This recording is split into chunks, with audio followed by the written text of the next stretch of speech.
Bismillahirrahmanirrahim. Assalamualaikum warahmatullahi wabarakatuh. Pada kesempatan kali ini saya akan menjelaskan tentang kerasulan Imam Ali alaihissalam di dalam Al-Quran. Mengapa hal ini sangat penting? Karena ini menyangkut keimanan. Barang siapa yang menolak satu orang Rasul, maka hukumnya adalah dia kafir. Bukankah kita tidak menginginkan hal itu terjadi ketika kita di akhirat nanti ternyata kita dianggap sebagai orang-orang kafir di hadapan Allah Subhanahu wa taala dikarenakan kita menolak seorang rasul yang selama ini kita tidak sadari. Oke, marilah saya jelaskan di mana letak kerasulan Imam Ali alaihissalam di dalam Al-Quran. Pertama-tama kita akan membahas tentang surat Hud 17. Kan dalam situlah kita akan temukan kerasulan Imam Ali alaihissalam. Anda boleh membuka Al-Quran, baik Al-Quran yang manual maupun Al-Quran digital. Baik, biar kita buka Al-Quran. Bismillahirrahmanirrahim. Oke, di sini saya buka ulang. Kita buka di surat Hud 17. Hud 17, surat Hud itu surat ke-11, dan ayat yang ke-17. Ayat ke-17.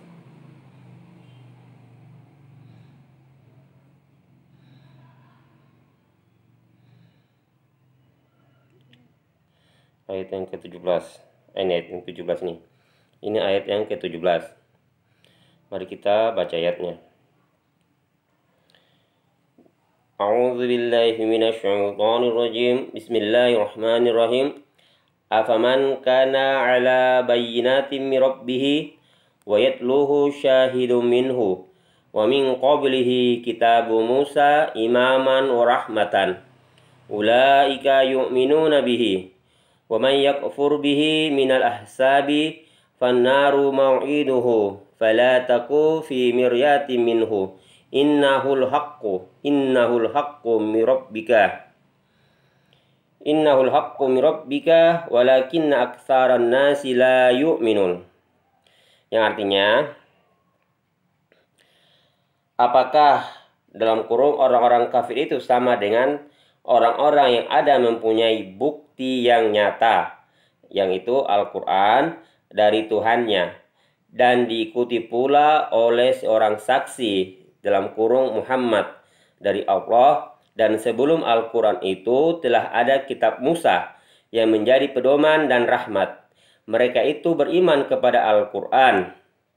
Dan barang siapa di antara mereka, yaitu orang-orang Quraisy dan sekutu-sekutunya yang kafir kepada Al-Quran, maka nerakalah tempat yang diancamkan baginya. Karena itu, janganlah kamu ragu-ragu terhadap Al-Quran itu. Sesungguhnya Al-Quran itu benar-benar dari Tuhanmu, tetapi kebanyakan manusia tidak beriman. Perhatikan, tetapi kebanyakan manusia tidak beriman. Ini ayatnya, pada ayat terakhir dia menegaskan bahwa tetapi kebanyakan manusia tidak beriman. Mari kita buka dari pertama, ayat kalimat pertama. Apakah orang-orang kafir itu sama dengan, perhatikan, orang-orang yang ada mempunyai bukti yang nyata. Ini siapa orang-orang yang dimaksud ini? Orang-orang yang mempunyai bukti yang nyata dari Tuhannya dan diikuti pula oleh seorang saksi dalam kurung Muhammad dari Allah. Perhatikan, di sini ada dua pihak yang disebutkan. Pertama, orang-orang yang mempunyai bukti yang nyata, dan orang-orang ini diikuti pula oleh seorang saksi dari Allah. Oke. Jadi ada dua oknum atau dua pihak. Pertama, orang yang mempunyai bukti yang nyata, dan orang ini diikuti pula oleh seorang saksi dari Allah. Saksi dari Allah artinya dia ini utusan Allah yang diutus untuk menjadi saksi yang mengikuti orang-orang yang mempunyai bukti yang nyata. Seperti itu. Jadi posisi saksi di sini adalah makmum bagi orang yang mempunyai bukti yang nyata. Itu konsekuensinya. Jadi siapakah orang-orang yang mempunyai bukti yang nyata di sini? Jika kita lihat dalam mufassirin, tafsir-tafsir, bahwa orang yang dimaksud di sini adalah orang-orang beriman.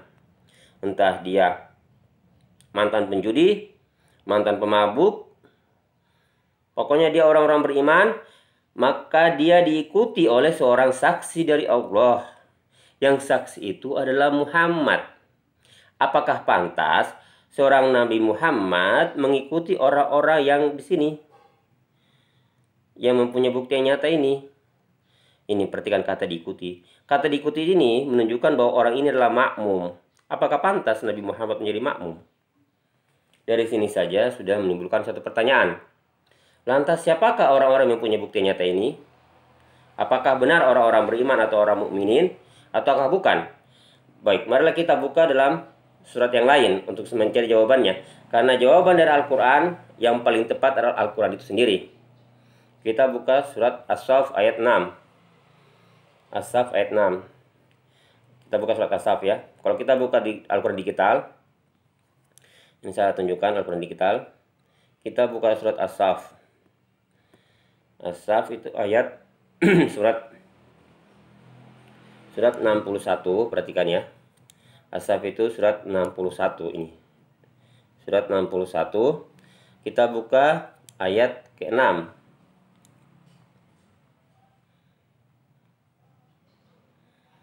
Nah, ini ayat ke-6. A'udzubillahi minasyaitonirrajim. Bismillahirrahmanirrahim. Wa idza qala Isa ibnu Maryam ya bani Israila inni rasulullahi ilaikum musaddiqan lima baina yadayhi minat taurati wa mubasysyiran birasulin ya'ti min ba'di ismuhu Ahmad. Falamma ja'ahum bil bayyinati faqalu hadza sihrun mubin. Perhatikan. Dan ingatlah ketika Isa bin Maryam berkata, "Hai Bani Israel, sesungguhnya aku adalah utusan Allah kepadamu, membenarkan kitab sebelumku yaitu Taurat dan memberi kabar gembira dengan datangnya seorang rasul yang akan datang sesudahku yang namanya Ahmad atau Muhammad." Maka tatkala Rasul itu datang kepada mereka dan membawa bukti-bukti yang nyata, mereka berkata, ini adalah sihir yang nyata. Coba perhatikan ayatnya. Dalam ayat ini, orang yang mempunyai bukti yang nyata adalah Nabi Muhammad SAW. Sama dengan di sini, bukti yang nyata. Perhatikan juga ayatnya. Oke, perhatikan. Afaman kana ala bayyinatin. Nah, bayyinat ini adalah bukti yang nyata. Jadi afaman ini merujuk pada kata apakah orang-orang ini orang-orang man ini.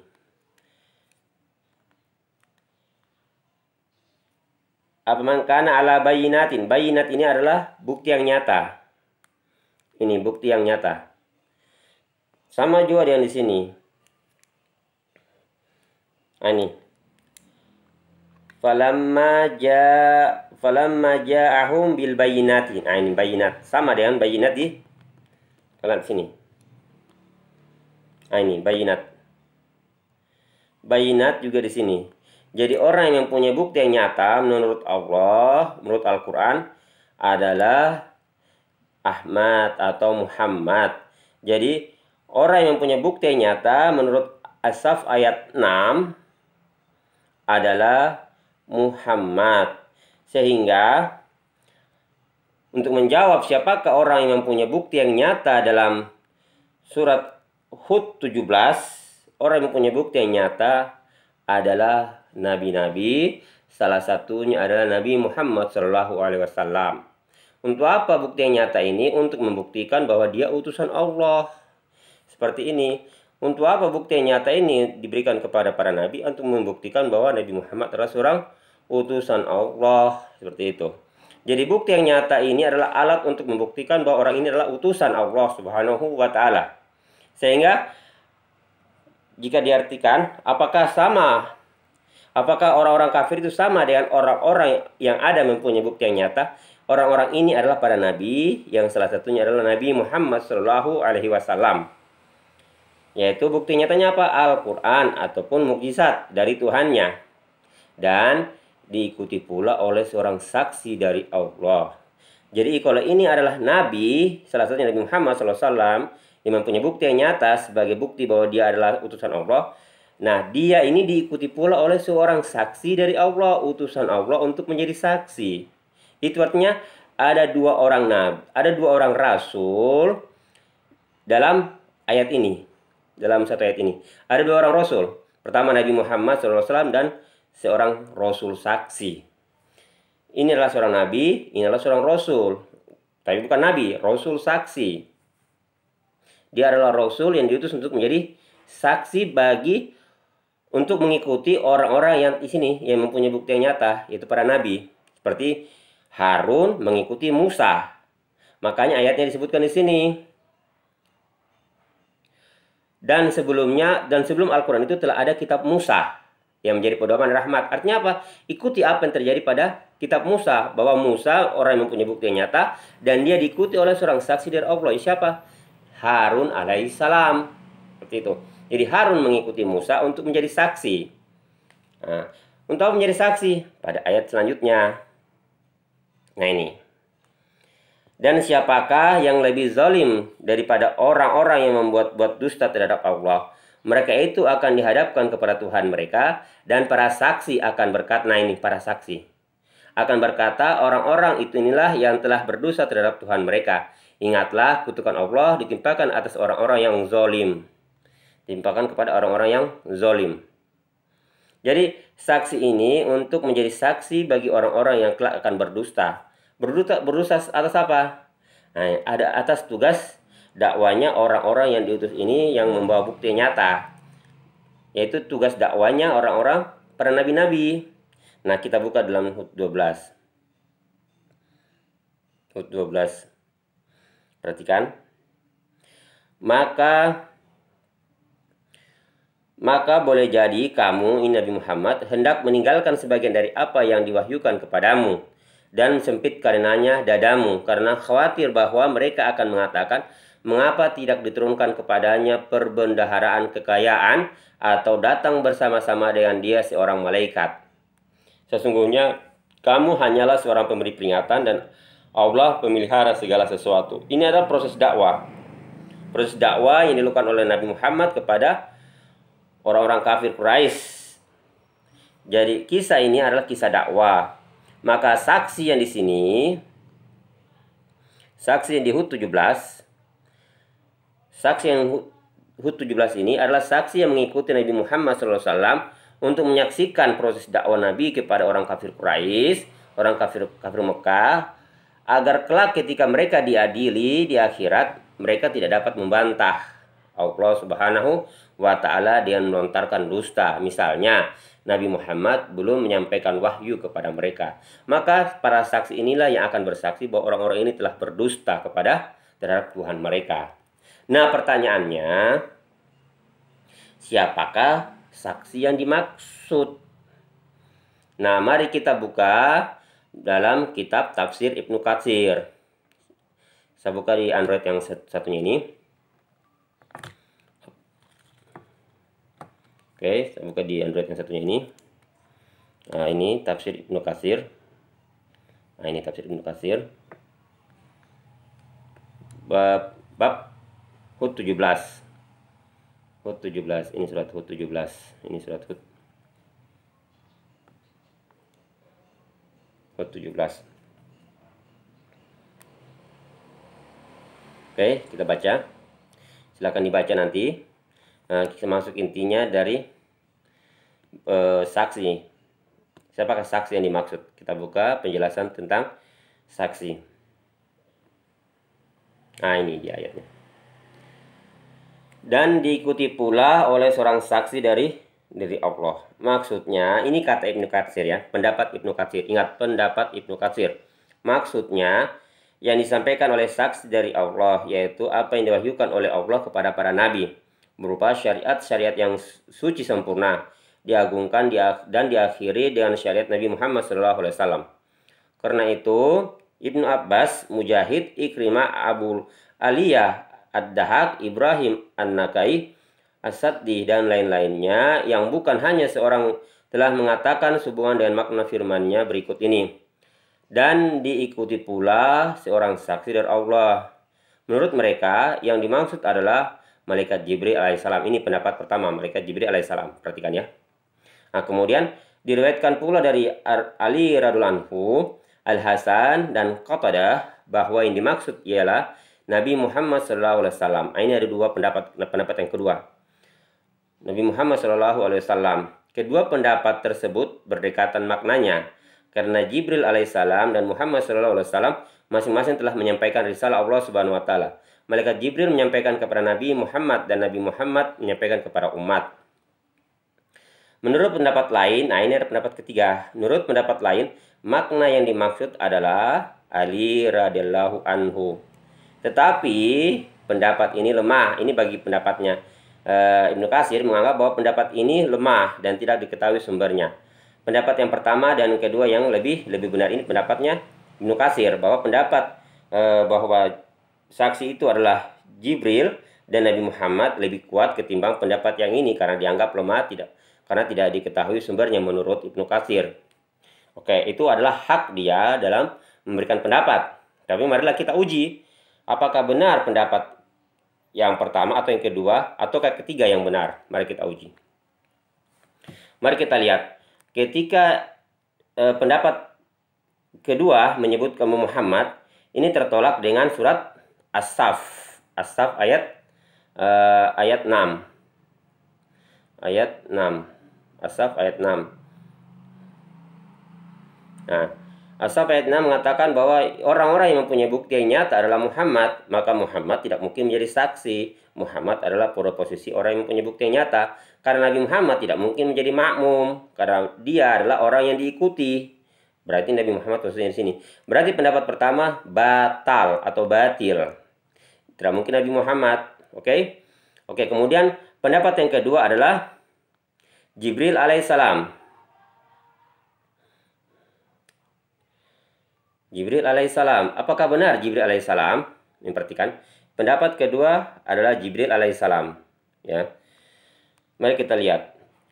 Memang sepintas jika kita perhatikan masuk akal jika Jibril alaihissalam menjadi saksi yang mengikuti Nabi Muhammad karena berkaitan dengan Al-Quran. Tapi perhatikan, Jibril alaihissalam bukan menjadi saksi atas Al-Quran, tapi menjadi saksi atas ini.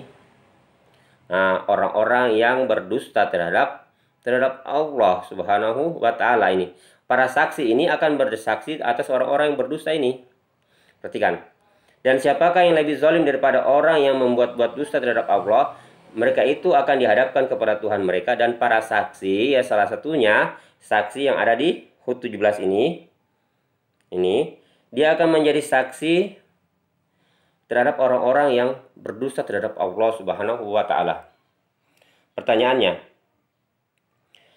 jika malaikat Jibril menjadi saksi atas orang-orang yang berdusta ini, maka konsekuensinya orang-orang yang berdusta ini mendapat kedudukan setara kedudukan nabi-nabi dan rasul serta orang-orang suci.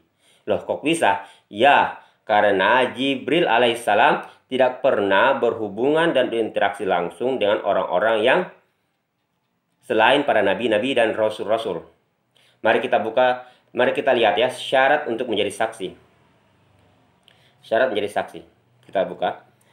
Kita ketik kata saksi dalam Al-Quran. Kita cari kata saksi dalam Al-Quran. Oke. Dalam Al-Quran. Sini banyak sekali ayat-ayat tentang Al-Quran dengan saksi. Kita buka dalam surat Al-An'am ayat 150. Ini. 150. Katakanlah, bawalah kemari saksi-saksi yang dapat mempersaksikan bahwasanya Allah telah mengharamkan makanan yang kamu haramkan ini. Jika mereka mempersaksikan, maka janganlah kamu ikut pula menjadi saksi bersama mereka, dan janganlah kamu mengikuti hawa nafsu orang-orang yang mendustakan ayat-ayat kami dan orang-orang yang tidak beriman kepada kehidupan akhirat, sedang mereka mempersekutukan Tuhan mereka. Perhatikan. Syarat saksi adalah dia harus mempersaksikan. Dia harus mempersaksikan, dan dia juga disaksikan, hadir dan mempersaksikan apa yang dia saksikan. Begini. bawalah kemari saksi-saksi yang kamu dapat mempersaksikan. Jadi saksi yang mempersaksikan ini disaksikan hadir oleh orang lain, sehingga katakanlah bawalah kemari saksi-saksi yang dapat mempersaksikan. Jadi saksi yang mempersaksikan itu dia hadir dan disaksikan hadir pada saat mempersaksikan perkara yang kalau dalam ini adalah makanan haram. Jadi tidak mungkin orang yang tidak hadir dan tidak menyaksikan tidak mungkin menjadi saksi, karena dia harus hadir dan disaksikan hadir. Makanya dalam ayat ini katakanlah bawalah kemari saksi-saksi kamu yang dapat mempersaksikan. Jadi dia sebagai saksi di sini, dia pun hadir dan disaksikan oleh orang lain. Sehingga orang lain itu ketika ditanya, bawalah orang yang menjadi saksi itu, dia dapat dipanggil karena dia diketahui hadir dan berinteraksi langsung atau berhubungan langsung di situ. Mari kita buka ayat ini. Jika Jibril alaihissalam menjadi saksi orang-orang yang hendak berdusta, maka dia harus hadir dan berinteraksi langsung dengan orang-orang ini, orang-orang yang akan berdusta ini.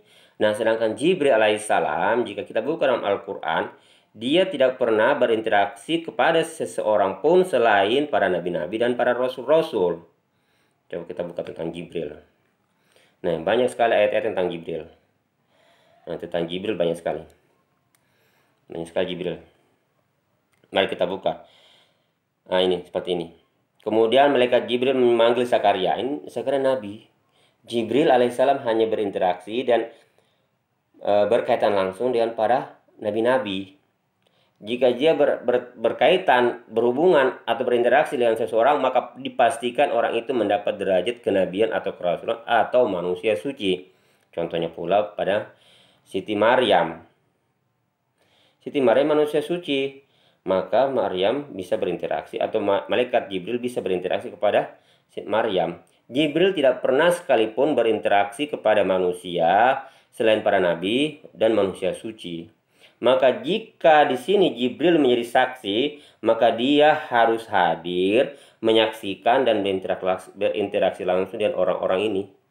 Dan orang-orang ini mendapat derajat kedudukan setaraf nabi-nabi, rasul-rasul dan manusia suci. Nah, ini mustahil. Ini mustahil. Maka mustahil Jibril menjadi saksi. Nah, Jibril menjadi saksi, mustahil. Mustahil Jibril menjadi saksi. Hal ini Allah sendiri nyatakan di dalam ayat Hud 12-nya. Perhatikan ayat 12-nya. Ini. Maka boleh jadi kamu hendak meninggalkan sebagian dari apa yang diwahyukan kepadamu ini, wahai Muhammad, dan sempit karenanya dadamu, karena khawatir bahwa mereka akan mengatakan mengapa tidak diturunkan kepadanya perbendaharaan kekayaan atau datang bersama-sama dengan dia seorang malaikat ini. Nabi datang pertama tidak membawa perbendaharaan, dan kedua dia datang tidak dengan seorang malaikat.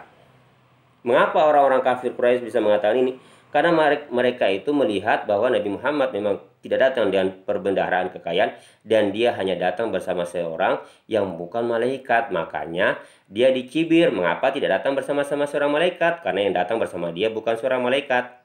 Itulah. Makanya di sini disebutkan ada saksi yang mengikuti Nabi, tapi bukan malaikat. Nah, ini dia diikuti oleh seorang saksi dari Allah, tapi bukan malaikat. Kata Allah dalam surat Hud 12. Berarti bukan Jibril alaihissalam. Mengapa? Karena saksi itu harus hadir dan disaksikan hadir. Buka ya. Kita buka surat Al-An'am tadi. Ini surat Al-An'am ayat 150.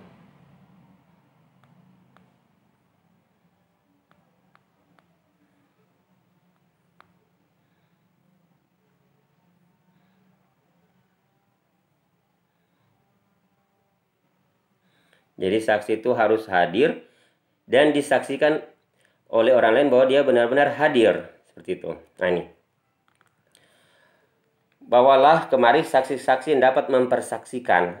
Dia mempersaksikan sebagai saksi, dan kehadirannya sebagai saksi saat itu disaksikan oleh orang lain. Makanya ketika dikatakan bawalah orang-orang itu yang menjadi saksi, maka orang-orang itu pasti mengenalnya karena dia menyaksikan, hadir dalam mempersaksikan.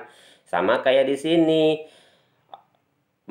orang kafir Quraisy tidak melihat malaikat Jibril, makanya tidak mengatakan mengapa atau datang bersama-sama dengan seorang malaikat. Berarti orang yang dia lihat ini orang yang dia kenali, makanya dia tahu itu bukan malaikat. Siapa?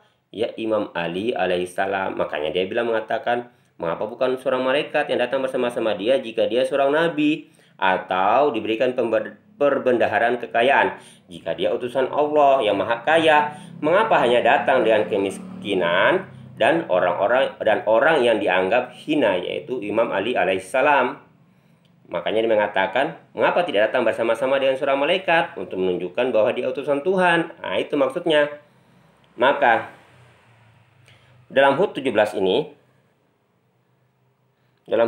ini tidak mungkin saksi di sini Jibril alaihissalam, karena kalau Jibril alaihissalam mengikuti Nabi Muhammad berdakwah, maka Hud 12 tidak mungkin mengatakan dia tidak datang bersama seorang malaikat.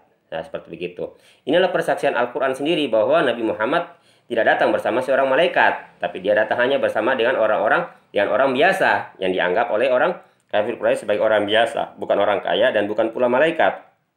Nah, lantas siapakah saksi di sini jika bukan Nabi Muhammad dan bukan Jibril? Nah, kita kembali kepada tafsir Ibnu Katsir. Nah, ini.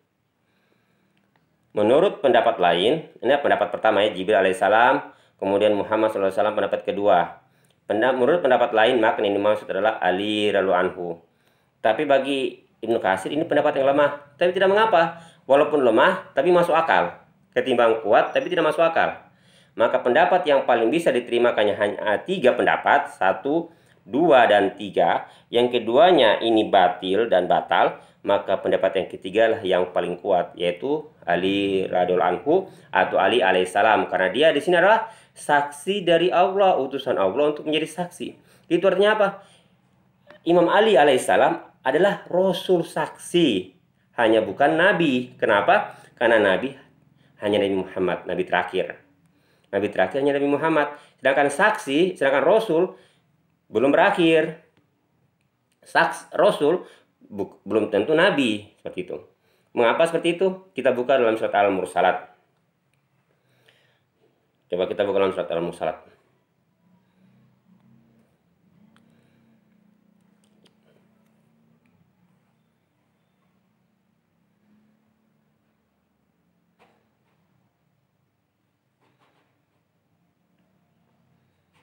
Ini surat Al-Mursalat ayat 77, Mursalat. Malaikat-malaikat yang diutus. Jadi kata dari kata risalat, rasul sama.